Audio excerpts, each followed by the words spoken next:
Continuando a falar a respeito das metas, né? Então vamos lá, vocês podem ter metas aí de curtíssimo, curto, médio e longo prazo, além de desdobrar essas metas em médio, longo prazo, além de desdobrar as metas de médio e longo prazo em metas de curtíssimo e curto prazo. Vamos lá, né? Vamos entender melhor aí esses conceitos de tempo. Eu, Heloís, considero curtíssimo prazo até 3 meses, curto prazo de 6 a 8 meses, médio prazo até 2 anos e longo prazo acima de 2 anos. Já faz muitos anos que eu utilizo esse método e eu percebi que essa era a metodologia que melhor se encaixava para mim. Por quê? Tinha muitas coisas que eu considerava, por exemplo, o curtíssimo prazo 1 mês, curto prazo 3 meses, e que começava a acumular. E a gente sabe que quando a gente faz muita coisa ao mesmo tempo, nada daquilo sai do lugar. Então, às vezes, você quer fazer um curso, você quer fazer, tirar uma certificação, você quer fazer uma faculdade, você quer fazer mais N coisas, você começa a fazer tudo, porque tudo aquilo está na sua meta aí de curto prazo, porque você estabeleceu ela até 3 meses, e você vê que nada daquilo dá certo, nada daquilo consegue sair do papel, você começa a se enrolar uma coisa na outra, enfim, acaba sendo um problemão, você não consegue desenrolar nada, você não consegue concluir nada, aquilo começa a te gerar desânimo e você acaba desistindo de tudo aquilo. Então, por isso, para mim, ao longo dos anos, eu percebi que essa é a forma que melhor funciona. Curtíssimo prazo até 3 meses, curto prazo de 6 a 8 meses, médio prazo até 2 anos e longo prazo acima de 2 anos.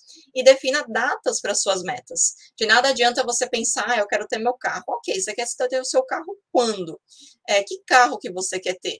Então, entenda todos esses detalhes até para você conseguir se planejar, seja em tempo, seja em dinheiro, seja em diversos outros fatores. E aí, às vezes, você pode ver aí que, às vezes, esse médio prazo aí de até 2 anos, você consegue conquistar muitas coisas, porque 2 anos é muito tempo. Pode parecer que não.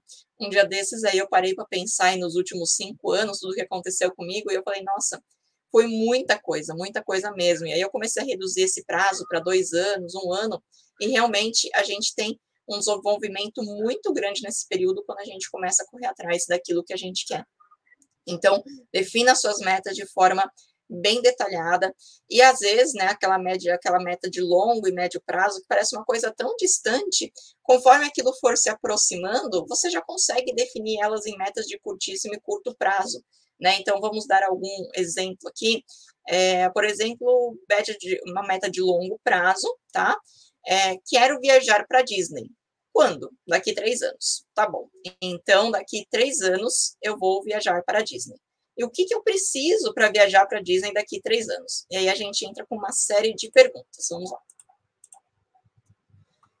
Para viajar para a Disney, o que eu preciso? Eu já possuo meu passaporte? Já possuo o passaporte. Bom, então você tem que ver se daqui 3 anos ele ainda vai estar válido. Porque para ir para os Estados Unidos, por exemplo, eles pedem que o passaporte ainda tenha 6 meses, se não me engano, de intervalo para chegar lá. Então, se o seu passaporte vai vencer em dezembro de 2025 e você vai viajar em setembro de 2025, ele está na validade? Tá, mas os Estados Unidos não vai aceitar ele porque ele já está muito próximo da validade. Então, se informe a respeito de todos esses assuntos. Ah, não, eu não tenho um passaporte. Ok, então o que eu preciso para tirar um passaporte? Eu vou lá e vou pesquisar. Tá vendo que essa pesquisa, ela já pode ser uma questão de curtíssimo prazo, porque você tem que tirar passaporte, você tem uma série de passos a serem feitos até ter esses 3 anos. Então, essa parte de pesquisa, por exemplo, vou tirar um dia no final de semana para fazer uma pesquisa de como tirar meu passaporte. E aí você vai ver que tem taxas, que tem agendamento, que é um processo um pouquinho burocrático, que muito provavelmente deve estar lotado aí, porque as notícias recentes, para tirar o visto, pelo menos, a gente estava sem agenda já para esse ano, pelo que eu lembro. Mas, enfim, esse é o próximo ponto. A partir do momento que você, ok, agora eu sei como tirar o passaporte, ou eu sei que meu passaporte que eu já tenho vai estar válido nessa data. Você possui visto para ir para os Estados Unidos? A Disney fica lá nos Estados Unidos, a Disney que você quer ir, né? Porque a gente sabe que tem Disney aí ao redor do mundo inteiro, mas a Disney que você quer ir é dos Estados Unidos. Você tem esse visto para entrar no país? Tenho. Ele vai estar válido? E aí entra novamente na mesma questão do passaporte. A validade dele não tem nenhum intervalo, digamos assim, que ele precisa estar válido? Não, tá tudo ok, beleza. Não, eu não tenho o visto. Então, como que eu faço para tirar o visto? E aí você já começa a pesquisar sobre isso. Como eu disse, eu acho que para 2022, por exemplo, está lotada a agenda do consulado. Então, já é um ponto aí que você já define aquele lembrete no celular, já define algum lembrete num calendário, enfim, o método que você usa para, na virada do ano, você já ir atrás aí desse visto para conseguir realmente essa parte da sua viagem. E aí outros pontos, né, que daí já se estendem talvez para o médio prazo, ou no curto prazo, né, porque isso aí seria, por exemplo, de curtíssimo prazo, essas pesquisas. O curto prazo já seria realmente o planejamento da viagem. Quantos dias eu vou querer ficar lá? Bom, para ir para a Disney, eu suponho que não menos que 15 dias, ok, 15 dias. Qual a média de gastos que eu vou ter lá ao longo desse período? Bom, o que eu vou ter de gasto? Eu vou ter com habitação, eu vou ter com moradia, eu vou ter com ingresso dos parques, eu vou ter com, às vezes, algumas compras que eu vou querer fazer lá. Coloca tudo isso no papel. Não precisa necessariamente, neste momento, colocar em valores monetários. Por quê? Ainda tem 3 anos de distância para essa viagem acontecer. Até lá, muita coisa pode mudar. Os preços podem subir, preços podem abaixar. Pode ter uma super promoção de última hora, assim, que você encontra. E aí você acha mais interessante. Pode surgir uma pandemia novamente. Enfim, são uma série de dados aí que podem acontecer ao longo desse período. Mas você já começa a listar tudo aquilo que você terá de gastos. E aí sim, próximo lá, então essa meta aí já começa a ser de médio prazo, quanto que eu preciso juntar de dinheiro até lá. Então, mais próximo da viagem, aí faltando um ano e meio, você já começa a fazer essa pesquisa. Por quê? Porque você vai ter já uma noção do valor que você precisa gastar até lá. Você ainda vai ter um ano e meio para juntar, mas é óbvio, não é a partir desse um ano e meio que você vai começar a juntar dinheiro. A partir do momento que você definiu aquela meta, você já começa a juntar dinheiro para ela, principalmente se você sabe que dificilmente você vai ter como juntar esse dinheiro aí. Às vezes o patrimônio líquido, como eu falei lá atrás, ele é um pouco pequeno, ou então ele é cerca de R$ 1.000 e você quer viajar 4 pessoas da família. Então, tem que começar a planejar, tem que começar a guardar esse dinheiro, poupar esse dinheiro antes da viagem. Só que aí chegou, faltando um ano, você já viu que você tem 5 mil poupados, 5 mil investidos lá para a viagem. Ok, falta um quanto, então? Bom, agora a gente vai correr atrás dos mais 5 mil que faltam, do mais 7 mil que faltam, enfim, não sei quanto que está custando uma viagem para Disney hoje.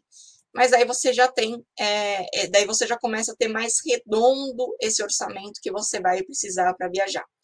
E aí, né, um outro ponto aí que a gente volta no curtíssimo prazo. Esse plano, ele é viável financeiramente para daqui 3 anos?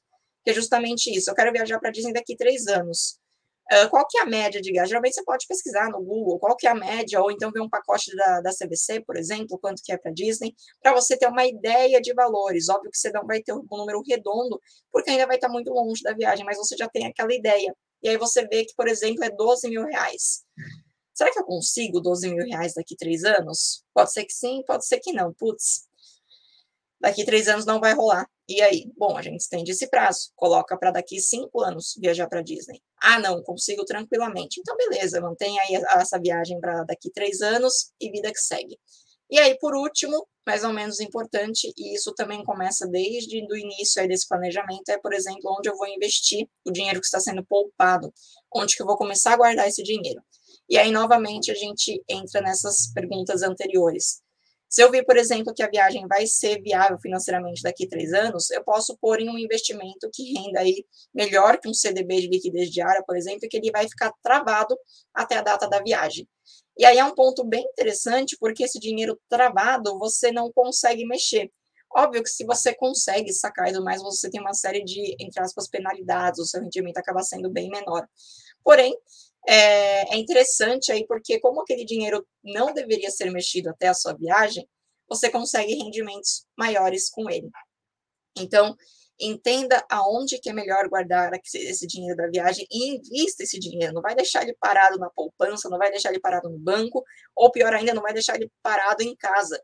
Às vezes, você vê que o dólar aí deu uma leve baixada, já começa a comprar dólar, você sabe que você vai usar dólar lá.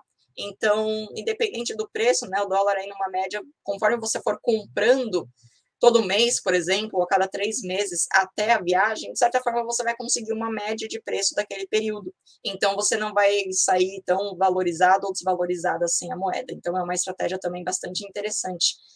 Para quem vai viajar para fora do país, já comece, a partir do momento que você começa a planejar essa viagem, já comece comprando um pouquinho por mês, por semestre, por trimestre, da moeda que é utilizada neste país, justamente para você conseguir, digamos que, uma média de todo o período. Partindo agora para regrinhas de ouro. Então, o que a gente aprendeu aqui nesse vídeo de domingo de manhã? Descobrimos, né, que as decisões financeiras, elas são extremamente pessoais. As pessoas, elas usam o seu dinheiro de acordo com as suas necessidades, os seus valores e seus estágios de vida. Não existem respostas certas. E isso está atrelado àquela pirâmide de Maslow que eu mostrei para vocês, está atrelado às metas pessoais de cada um. Às vezes uma pessoa realmente tem uma meta, por exemplo, de ter um iPhone, e uma outra pessoa tem uma meta de viajar para Disney. Quem tá certo, quem tá errado? Ninguém tá certo e ninguém tá errado. Cada um vai ter as suas metas, vai ter os seus objetivos, vai ter as suas necessidades, vão estar em diferentes estágios da vida, vão possuir diversos valores. Então, não existem respostas certas, apenas aquilo que você quer, corra atrás daquilo que você quer, mas sem desequilibrar o seu orçamento, ok? Segunda regrinha, um ativo coloca dinheiro no seu bolso, um passivo ele tira dinheiro do seu bolso. A riqueza é ter mais ativos do que passivo. Então, é justamente aquilo que eu falei ao longo do vídeo inteiro. Tudo que você ganha de dinheiro, ou seja, que entra no seu bolso, é um ativo. Tudo aquilo que sai do seu bolso, ou seja, você precisa pagar, é um passivo. E a riqueza nada mais é que o patrimônio líquido, que é o patrimônio líquido positivo, porque é quando seus ativos superam os seus passivos. Terceira regra, finanças e gastos pessoais se resumem às decisões que você toma sobre o que quer e quando quer. Você sempre precisa fazer escolhas, por isso planeje o seu futuro. E é isso que eu acabei de falar. Você tem as suas finanças, você tem os seus gastos pessoais e você tem as decisões que você faz com eles. E é aquilo que eu falei. Ok, o meu patrimônio líquido não está satisfatório. O que eu vou fazer? Que decisão eu vou tomar? Eu vou aumentar o meu ativo? Eu vou diminuir o meu passivo? O que eu vou fazer? Que decisões serão tomadas? O que eu quero? Eu quero, por exemplo, viajar para Disney. Então, eu preciso melhorar o meu patrimônio líquido, que ok, está positivo, mas não é um positivo interessante. Eu não vou conseguir realizar esse sonho com o patrimônio líquido que eu tenho hoje. E aí, justamente, é você se desenvolver, você procurar formas de conseguir aumentar esse patrimônio líquido para atingir os objetivos que você quer. Sempre você tem que fazer escolhas e, para isso, você tem que planejar o seu futuro. Não adianta nada essas pessoas que deixam a vida levar, sabe? Amanhã eu vejo, eu estou muito jovem para isso. Não, você tem que começar a planejar a sua vida a partir de ontem. Mas tudo bem se você não começou ontem, porque ainda tem o hoje. Então, comece a planejar a sua vida hoje. Porque depois, vai passar 5, 10 anos, você vai estar chorando porque você não conseguiu atingir nenhum tipo de objetivo, você vai desejar que tivesse começado antes a planejar a sua vida, enfim, vai ser uma série de arrependimentos. E número 4, regrinha de ouro número 4, sempre adie um prazer momentâneo para atingir um prazer maior daqui a um tempo. Os ganhos serão exponencialmente maiores no futuro. Quem nunca ouviu aquela frase, dinheiro na minha mão é vendaval? E aí a pessoa simplesmente ela recebe aquela quantia de dinheiro e já sai gastando. E aí fala, putz, nem tive tempo aí, nem tive como investir, que eu peguei o dinheiro, já gastei. Beleza, às vezes você gastou, por exemplo, com uma roupa. Você teve um prazer naquele momento, você comprou uma roupa nova, que gostoso, que delícia. Só que se você tivesse guardado aqueles, por exemplo, R$ 150 que você gastou na roupa e investido eles em alguma ação, por exemplo, X, e essa ação paga dividendos aí bastante interessantes, né? A gente sabe aí que temos ações aí no radar que estão pagando dividendos muito interessantes e que, inclusive, esse ano deve ser um ano bem forte de pagamento de dividendos, né? Enfim, não vou me estender nisso, mas aí você percebe que com aqueles R$ 150 você poderia ter ganhado, por exemplo, 20, e aí você já teria 170 que você conseguiria comprar uma coisa melhor, ou então você continua deixando ele lá investido, ele vai te render novos rendimentos, vai ter novas valorizações, porque às vezes aquele 120 que você depositou, ele também valorizou, foi para 150, você ganha, quer dizer, aquele 150 que você depositou valorizou, foi para 180, e aí você ganhou mais 20, já foi para R$200. Então, tá vendo? Você ganhou uns R$50 ali, que já é uma coisa melhor que você poderia comprar. É uma coisa que te deixaria muito mais feliz do que aquela roupa, por exemplo. E conforme você for deixando esse dinheiro lá para o futuro, né, for adiando esse prazer, digamos assim, os benefícios vão ser cada vez maiores. E isso é para qualquer coisa. Uma dieta, por exemplo. Você acaba tendo uma restrição calórica se você quer emagrecer, e aí você pensa, putz, queria tanto comer um bolinho, ia ficar tão feliz se eu comesse um bolinho, e aí você vai lá e come o bolinho. Mas aí no final do mês você vê que no fim não perdeu nenhum peso. E aí você acaba ficando chateado. Só que daí se você não comeu aquele bolinho naquele dia, beleza, não vou comer, tô focada. Daí no final do mês você acaba perdendo peso, você fica muito mais feliz do que se tivesse comido o bolinho. E às vezes você até consegue começar a encaixar um bolinho aí na sua dieta, dependendo do nível que você tá, do seu peso, dos seus objetivos. Então, muitas vezes, para tudo, basta qualquer coisa que vocês pensarem, o prazer imediato, ele nunca vai valer a pena comparado com o prazer do longo prazo, tá? Então, essas são as principais regrinhas que ficam aqui para essa live. E aí, como ter as prioridades para construir o futuro, né? Como conseguir priorizar isso. Então, você já entendeu a questão de ativo, passivo, patrimônio líquido, crédito, empréstimo e investimento, e você já pode definir com mais clareza as suas prioridades. Já pode sentar, colocar a mão na massa, entender, conversar com a família, planilhar, escrever no papel, definir tudo o que você precisa. Fez tudo isso, você já é possível aí, já consegue planejar o seu futuro, definir metas, consegue já começar a traçar o cenário que você quer para o futuro. Depois disso, você tem aí não seja o tipo de pessoa que deixa a vida acontecer. Foi isso que eu falei aí no slide passado. Sem fazer escolhas, né? Então, esteja no controle da própria vida, principalmente a vida financeira. Então, não seja aquela pessoa que, mas eu queria tanto tal coisa agora, não vai dar problema, isso aí nem vai ser relevante no meu orçamento. Ou, eu trabalho para isso, ou, não vou planejar o futuro não, estou jovem para isso, quero curtir, porque isso vai gerar arrependimento lá no futuro. Esse prazer aí imediato que você vai ter não vai compensar lá no futuro.